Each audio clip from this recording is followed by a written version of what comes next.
கிறிஸ்துவுக்கு பிரியமானவர்களே, உங்கள் அனைவரையும் இந்த ஒரு வீடியோ மூலமாக சந்திக்கிறதுல மிகுந்த மகிழ்ச்சி அடைகிறேன். உயிர்த்தெழுதலின் ஆண்டவராகிய இயேசு கிறிஸ்துவின் நாமத்தினால உங்களுக்கு என்னுடைய வாழ்த்துக்களையும் நன்றியையும் தெரிவித்துக் கொள்கிறேன்.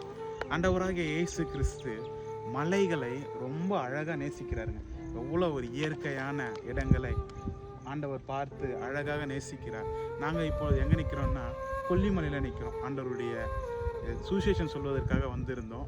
இங்கே பார்க்கும்பொழுது ஆண்டவர் படைத்த அழகான இயற்கை வளங்களை பார்க்கும்பொழுது மிகவும் ஒரு சந்தோஷமாக இருக்கிறது. ஆண்டவராக இயேசு கிறிஸ்து கூட அதிகமாக மலை பிரதேசத்தில் தான் ஆண்டவர் ஊழியம் செய்திருக்கிறார். அவர் முதலில் மத்தேயு எழுதின சுவிசேஷத்தில் 5ஆம் அதிகாரத்தில் வாசித்தோம்னா அவர் மலையின் மேல் ஏறி அமர்ந்து ஜனங்களுக்கு அவர் சுவிசேஷம் சொல்றார். ஆவியில் எளிமை உள்ளவர்கள் பாக்கியவான்கள், பரலோக ராஜ்யம் அவர்களுடையது என்று ஆண்டவருடைய பிரசங்கத்தை அங்கே தான் ஆரம்பிக்கிறார்.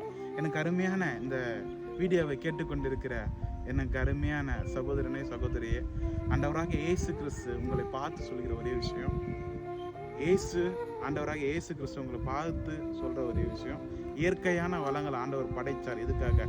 அதெல்லாம் ஆண்டவரை துதிக்குது, அதெல்லாம் ஆண்டவரை மகிமைப்படுத்துது. ஆனால் நீயும் நானும் ஆண்டவரை ஏற்றுக்கொண்டு மகிமைப்படுத்தாமல் இருக்கிறோம். இந்த வார்த்தையை கேட்டுக்கொண்டிருக்கிற நீங்கள் இந்த வேதத்தை தியானிங்க, ஆண்டவரை மகிமைப்படுத்துங்க, இன்னும் அதிகமாக அவனுடைய ஊழியத்தை செய்யுங்க. கர்த்தர் உங்களை ஆசீர்வதிப்பார்.